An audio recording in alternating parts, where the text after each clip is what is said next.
Sculpting Game Store Retail while we do what we do. This is my second book, and I'm planning it as an entrepreneurship guide using the experience I've had running Mind Sculpt games with my family for 8 years. Yes, we are going into year 9, and this book is planned to be done by year 10, and this is the chapter 1 video. So just a rough plan here. I have an outline. I'm going to talk through it in a video. After the video, I'm going to go through and revise the chapter, and then that'll become a chapter in the book. That's the hope, that's the plan, that's the marketing scheme. So chapter 1, what we're going through is, so you want to be an entrepreneur. And this is a really important question to ask at the start of an entrepreneurship book because it's hard. It's not the easiest thing. It looks fun. I'm surrounded by toys. If you like Dungeons and Dragons, you might think, yes, I would love to sell Dungeons and Dragons. I want to run game store retail. And you know, that's a good enthusiasm to start with. But knowing your why is really important to actually setting up successful entrepreneurship. So when we go through this book, why we do what we do is a subtitle. Might not stick that way, who knows? But I'm going to talk about why we do what we do. And yes, it'll include emotions. Yes, it'll include passions. But these questions kind of center an entrepreneur and ask, is your why big enough to get through the struggle? Is your why big enough that if you needed to move to make the business work, you would do it? So the first thing that we would cover in the book is you got to know your why is strong enough to engage in risk.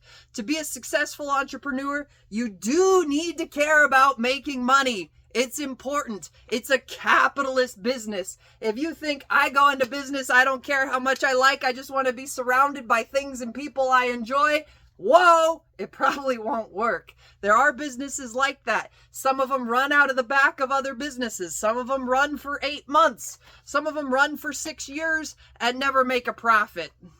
If you're going to start a business, you need to know that your why is strong enough to endure the obstacles, and you need to decide. You need to decide, honestly, if you're going to be an entrepreneur, this is going to sound cold-blooded, but you need to decide that the money matters. You need to decide that you care about the profit. You need to set profit goals. You're going to need to analyze by dollar per square foot analysis and decide whether or not Nosler's miniatures are actually worth it. We're cutting down.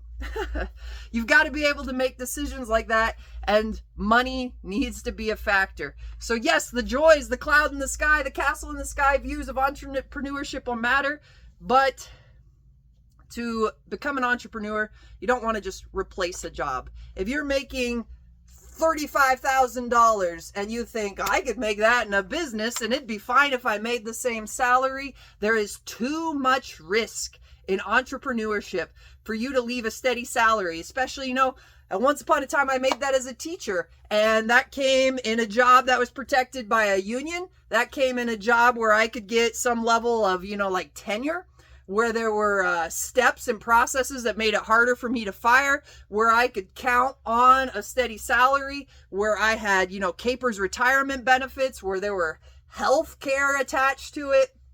It's really important. Don't set up entrepreneurship just to replace a job. Oh, Darcy, you're losing viewers. This is a bum deal already. I got to care about money, and I got to care about more money than I make in my job to make that risk and leap.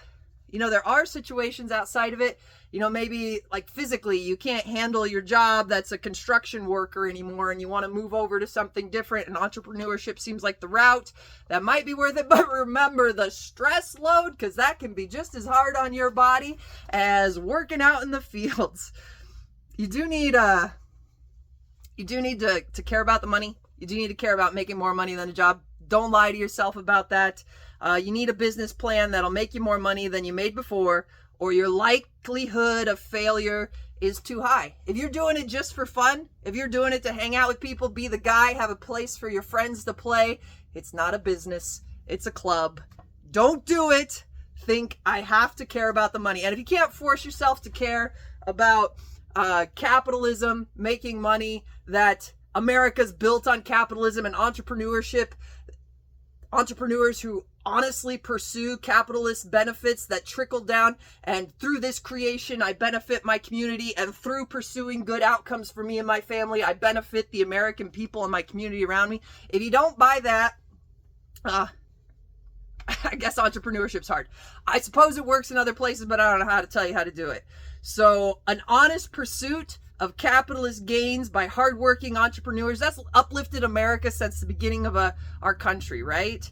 It's for centuries. It's what we're built on. It's okay. And in fact, it's probably necessary. Second, you do need a purpose beyond the money. Duh!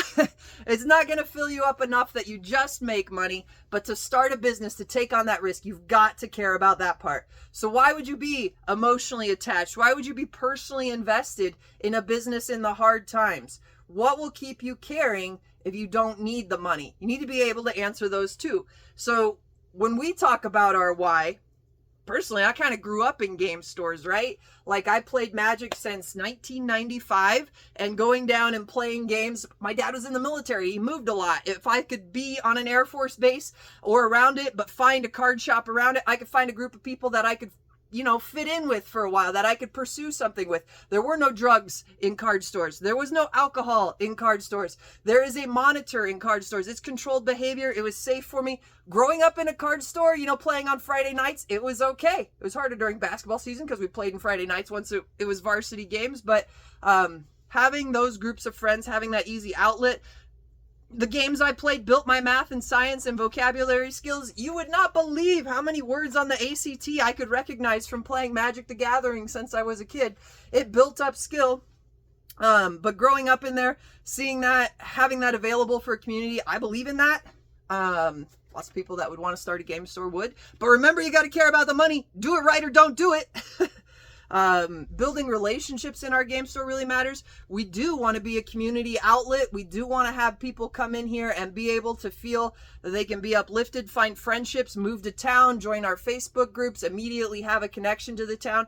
I think this makes Great Bend more viable as a place to live for a percentage of people. I believe in that fully. It's part of how I build the community, is to offer this resource, to have a place where people can go with no drugs and alcohol and clean lighting and monitoring and make sure that they have a safe place to play. That's something I can contribute to my community. Game stores, friendly local game stores, are great for that. It's a huge service to the community. It's something we should do. And being able to provide that to other people, what I grew up with having what communities can be built, with having the easy access of moving to town as the new person. That's hard in a small rural community being new. It's hard to build friendships where people want to invest in you, but it's a little easier if you can find mutual interest at a gaming table or, a hobby that you can enjoy together, even if it doesn't include playing games at the table. And one of the cool things about our why is we have kids. So Daniel and I are married. We run Mind Sculpt games together since the beginning. We met at the arena in Salina. We invited Todd to our wedding. Like our relationship is very much based on being able to play games, build community, and this dream that we've had of building this card store since we were dating. And then having our children, Eli's 14, Hannah is 9, and having them be able to help us reach out, branch out, stock selections. We have things in this store that we wouldn't have if our kids weren't excited about them. They go to the Dallas Toy Fair. They help us pick things out. Those are important. So our why. It's a capitalist business meant to support our family and build a future for our children, and that helps us take us seriously, and that's why we've lasted so long. If I didn't care about the capitalist aspects of this business, it would have failed long ago, because clubs don't stand the test of time in a competitive market. And not only do you have to look at your population map in the driving distance, you've got to think about Amazon and whatever, and realize that if you're not in the market to endure, to make hard choices, to have a capitalist pursuit of financial future where you could one day be independent, the market that cares will eat you up. So make sure you're on point with that. And then our why outside of that, Mind Sculpt Games, friendly local game stores. They can build community. They can allow people to have a place, a third place if you like that lingo. Our family is intrinsically attached to the idea that board games build brains. We've played them with our kids since the beginning. They help build the selection in this store. Those things are all important. Knowing your why, you've got to be able to make sure that you're willing to compete in a capitalist market, and also that you have emotional reasons and values that help that competition not be a daily grind, but to be something you care about investing in. So that's the beginning of chapter 1. Oh man, I'm gonna have to make a lot of videos because I didn't get very far in my notes. But here we go. Sculpting game store retail while we do what we do. Build a book process. Tell me what you think. Ask questions. Make comments. Let's go.